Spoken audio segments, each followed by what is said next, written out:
आपके बुक में जो पहला पोएम दिया गया है उस पोएम का नाम है sweetest love I do not गो, जिसको जॉन डन ने लिखा है। और जॉन डन यह कविता तब लिखे हैं जब वह किसी यात्रा पर जा रहे थे और उनकी पत्नी कह लीजिए या प्रेमिका कह लीजिए उनको जाने के लिए नहीं दे रही थी।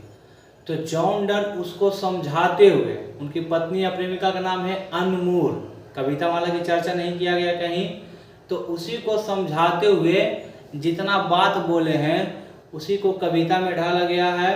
तो आइए देखते हैं कि जॉन डन अपनी पत्नी को क्या क्या समझाते हैं। हालांकि महिलाओं को समझाना बहुत ही कठिन काम है, इसलिए इतना लंबा लिफाफा इनको भी समझाना पड़ रहा है। Sweetest love I do not go for weariness of thee. देखिए बियरीनेस अंतिम में ई लगा दिया, थी में रखिए डबल ई, तो थी का मतलब होता है यू। इस कविता में बहुत सारे ओल्ड इंग्लिश के वर्ड का इस्तेमाल किया गया है, क्योंकि 1500 ईस्वी के आसपास ओल्ड इंग्लिश ही चलता था, तो ओल्ड इंग्लिश का वर्ड ही इस्तेमाल किया गया। जैसे देखिए यहाँ लिखा हुआ है थी, तो थी का मीनिंग जो होता है वो होता है यू। तो यह कह रहे हैं कि मैं जाना चाहता हूँ, तो इसलिए नहीं कि तुमसे उब गया हूँ। बियरीनेस मतलब होता है थक जाना, उब जाना, कि मैं जा रहा हूँ तुमसे दूर, तो इसलिए नहीं कि थक गया हूँ, उब गया हूँ। Nor in the hope the world can show a fitter love for me. ऐसा भी नहीं है कि दुनिया में हमें तुमसे ज्यादा कोई प्यार करने वाला मिलेगा। अपनी वाइफ को समझाते हुए कह रहे हैं कि तुमसे थक गया हूँ, उब गया हूँ, दूर जा रहा हूँ, और ऐसा भी नहीं है कि तुमसे ज्यादा कोई प्यार करने वाला मिलेगा। But since that I must die at last, it is best to use myself in jest. Jest मतलब होता है मजाक। तो इसमें समझाना चाह रहे हैं कि मस्ट डाई, ये डाई भी देखिए ओल्ड इंग्लिश का है, अभी डाई लिखा था तो डी आई लिखा था, डाई मैंने मरना, कि मजाक मजाक में ही सही एक ना एक दिन तो हम सबको मरना ही है। तो उसके लिए अभी से तुम सीख जाओ कि आज न कल हम दोनों को अलग अलग होना है, ये है, और जिस दिन मर जाएंगे उस दिन दोनों अलग हो जाएंगे। तो वही बात उसको समझा रहे हैं कि जा रहे हैं तो जाने दो, लेकिन वो जाने के लिए देर नहीं रही है। तो उसको समझा रहे हैं कि एक ना एक दिन तो अलग होना है, अगर अभी मान लो अलग नहीं होगा तो मरने के बाद अलग हो जाएगा। मस्ट डाई, मृत्यु भी निश्चित है, एक ना एक दिन आएगा ही आएगा, डेथ इज सर्टेन। दुनिया में यही एक बात सत्य है, इसके अलावा कोई चीज सत्य नहीं है। Thus by fine dates to die, yesternight the sun went hence and it is here today। देखिए जॉन डन की खासियत क्या है कि यह अपनी कविताओं में साइंस और ज्योग्राफी का इस्तेमाल करते हैं। तो वाइफ को समझाते हुए कह रहे हैं, साइंस का इस्तेमाल करते हुए कह रहे हैं कि यस्टर नाइट, पिछली रात सूरज देखो डूब गया था, and it is here today, और आज देखो वापस फिर चला आया है। पिछली रात सूरज डूब गया था और आज फिर वापस चला आया है। He had no desire nor sense, उसके पास तो कोई इच्छा भी नहीं है और कोई सेंस भी नहीं है सूरज के पास कि आज डूबना है, सुबह उगना है। Nor heart so short a way, then fear not me, उसके पास तो कोई शॉर्टकट रास्ता भी नहीं है, लेकिन सूरज रोज उगता है और रोज डूबता है। तो इसी प्रकार से जॉन डन कहना चाह रहे हैं कि मेरा भी जो जर्नी रहेगा वो जल्दी से जाएंगे और जल्दी से वापस चले आएंगे। सूरज के पास तो सेंस भी नहीं है और उसके पास डिजायर भी नहीं है, इच्छा भी नहीं है, लेकिन मेरे पास सेंस भी है और डिजायर भी है कि वापस आकर तुमसे मिलेंगे। तो इसलिए कह रहे हैं कि मेरी चिंता, मेरे बारे में डर नहीं करो। But believe that I shall make a speedier journey since I take more wings and spurs than he. सूरज से तुलना करते हुए कह रहे हैं, ऑब्जेक्टिव में पूछता है कि किस कवि की जर्नी जो है सूरज से ज्यादा तेज होता है। तो याद रखिएगा आप लोग, जॉन डन का होता है। तो यहाँ देखिए कह रहे हैं कि मेरा विश्वास करो, मेरा जो जर्नी रहेगा वो ज्यादा स्पीडियर रहेगा सूरज की अपेक्षा। सूरज के पास तो पंख भी नहीं है, मनसा भी नहीं है कि आकर उसको किसी से मिलना है, लेकिन मेरे पास पंख भी है, मनसा भी है। पंख कहने का मतलब कि हम पानी वाले जहाज से जा रहे हैं और तेजी से फिर उसी को चलाते हुए वापस लौट आएंगे।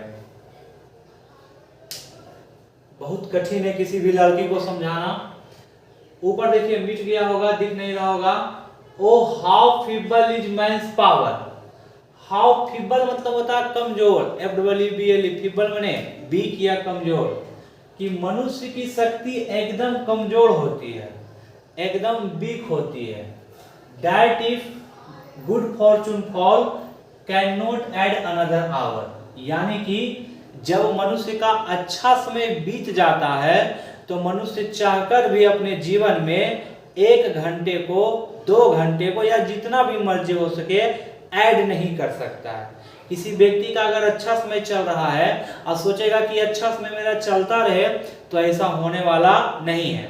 तो उसको समझाना चाह रहे हैं कि जब तक हम दोनों साथ हैं तो अच्छा समय चल रहा था, अब हम अलग होने वाले हैं तो अभी हमारा अच्छा समय खत्म होने वाला है। इसलिए हम ऐड अनदर आवर, हम किसी घंटा को जोड़ इसमें नहीं सकते हैं। Now a lost hour recall, और जो समय बीत गया है उसको हम वापस ला भी नहीं सकते हैं। बट कम बैड चांस, फिर देखिए कह रहे हैं कि अब हमारा बैड चांस आ गया है।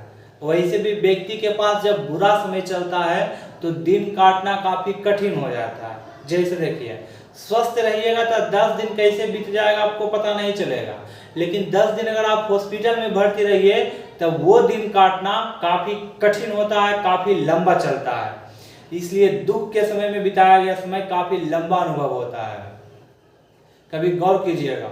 और सुख में कैसे समय बीत जाता है व्यक्ति को पता नहीं चलता। जैसे आप किसी की बाराती जाइए, बाराती जाके देखिए सब आदमी पी के टून रहता है, दारू नाच गान करता है, और सुबह कब हो जाता है रोड पर पटाले पटाले पता नहीं चलता। लेकिन किसी का पैर टूट गया, वो हॉस्पिटल में रहे, 4 दिन भर्ती रहे, तब उसके लिए 4 दिन 4 महीना के बराबर लगने लगता है।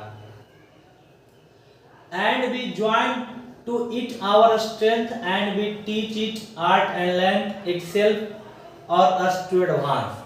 देखो कह रहे हैं कि ऐसा नहीं है कि अलग हो रहे हैं तो हमको दुख नहीं है, दुख हमें भी है, लेकिन यहीं पर अपनी शक्ति प्रदर्शित करना है, स्ट्रेंथ को दिखाना है और इस कला को सीखना है कि जब हम दोनों अलग भी हो जाएं तो दोनों के पास ज्यादा दुख नहीं रहे। और ये हमको एडवांस में सीखना है, क्योंकि पीछे बताए थे मस्ट डाई, एक दिन तो अलग होना है। ये तो ऐसा भी नहीं होगा कि दोनों साथे एक दिन चल बसेंगे। वैसा एकागो एक्सेप्शन होता है कि एक के बाद दोनों आदमी चल बसता है, तो आगे पीछे मर रहे हैं। तो ऐसी स्थिति में कह रहे हैं कि एडवांस में ही हम दोनों को सीखना पड़ेगा कि एक ना एक दिन तो मरना है ये है। तो उस कला को अभी से सीख लो ताकि तुम्हारे पास बाद में स्ट्रेंथ रहे, शक्ति रहे। When thou sightst not been but sightst my soul away। फिर देखिए कह रहे हैं कि जब तुम कराहना शुरू कर देती हो, लड़कियों सबका काम है, जब उसको कुछ समझ में नहीं आएगा ना कि क्या किया जाए तो वो कराहने लगती है। सैड मोमेंट में सैड इमोशन दिखाने लगती है, बहुत जल्दी दिखाने लगती है। तो कह रहे हैं कि जब तुम कराहना शुरू करती हो तो ऐसा लगता है माई सोल अवे, यानी मेरा आत्मा निकलकर कहीं और चला गया है, कहीं दूर चला गया है। When thou sightst weeps unkindly kind my blood doth decay। और फिर कह रहे हैं कि जब तुम रोना शुरू कर देती हो, लड़कियों की एक और खासियत महिलाओं की, उसको कुछ समझ में नहीं आएगा तो चुपचाप रोना धोना शुरू कर देगा। जैसे कभी कभी क्या होता है कि कोई लड़की साइकिल से जा रही है और किसी को उल्टे ठोक दी और उल्टे रोने लगेगी, इससे सहानुभूति उसको मिल जाता है, सब लोग उसको बचा देता है। तो इसको भी कह रहे हैं कि when thou weepst unkindly kind my blood doth decay, कि जब तुम रोना शुरू कर देती हो तो ऐसा लगता है कि मेरा शरीर का जो ब्लड है वो डीके हो गया, खराब हो गया है, सड़ गया है, ऐसा कह रहे हैं। तो जब वो कराहती है तो लगता है उनकी आत्मा दूर चला गया है, और जब रोते हैं तो लगता है कि ब्लड डिके हो गया। इट कैन नॉट बी, ऐसा नहीं हो सकता है, ऐसा नहीं होना चाहिए।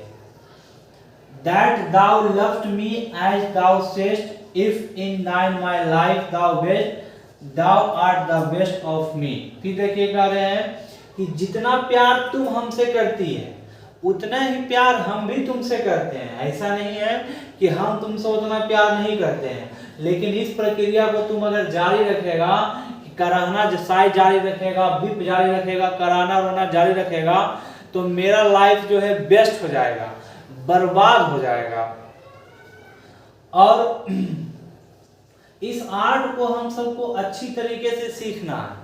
ये जो अलग होने की कला है, जिसमें व्यक्ति सैड नहीं रहे, अपनी वाइफ को समझाते हुए कह रहे हैं जमडन कि हम दोनों को बिल्कुल अच्छे तरीके से सीखना है। अब नीचे चूंकि जगह की कमी है तो 3-4 लाइन छूट गया है, वो 2 स्टांजा छूट गया है, उसको बुक से कंप्लीट कर देते हैं। कह रहा है let not of dining heart for think me any ill, destiny may take the part and may that fearest fulfil but think that be. फिर उसको देखिए कह रहे हैं कि भाग्य में जो लिखा हुआ है वो होकर रहेगा। भाग्य में जो लिखा हुआ है वो होकर रहेगा, उसको कोई बदल नहीं सकता है, उसको कोई बदल नहीं सकता है। और अभी अगर भाग्य में लिखा हुआ है कि हम दोनों को अलग होना है तो अलग ही होना पड़ेगा, इसमें हम दोनों कुछ नहीं करेंगे, भाग्य को अपना खेल खेलने दो, ऐसा कह रहे हैं। And may the fears fulfill but think that we are but turn aside to sleep, they who one another keep alive never parted be। Last stanza में समझाते हुए कहते हैं कि अगर तुमको फिर भी समझ में नहीं आ रहा है कि क्या किया जाए तो चुपचाप यहाँ से घर जाओ और बेड पर सो जाओ और ऐसा फील करो कि बगल में हम सोए हुए हैं। और लास्ट लाइन में उसको कहते हैं कि वैसे लोग जो लोग एक दूसरे के दिलों में रहा करते हैं, वैसे प्रेमी जो एक दूसरे के दिलों में रहा करते हैं कभी अलग नहीं होते हैं। इतना बात उनको समझाने में लगा अपनी वाइफ को। अब वाइफ को समझाना बहुत कठिन बात है, किसी भी महिला को समझाना बहुत कठिन बात है। तो इतना समझाकर वो अपनी यात्रा पर चल पड़ते हैं। तो मिलते हैं फिर अगला पोयम लेकर, जिसका नाम है सॉन्ग ऑफ माई सेल्फ। उम्मीद करता हूं कि जल्द ही इस पोयम को लेकर आऊंगा। और अगर आपको पोयम अच्छा लगता है, समझ में अगर आता है तो चैनल को सब्सक्राइब कीजिए। कोई समस्या रहता है 12th क्लास से रिलेटेड, ग्रामर से, ट्रांसलेशन से या लिटरेचर से, तो आप लोग कमेंट बॉक्स में आप लोग जरूर कमेंट करें। मिलते हैं अगले वीडियो में।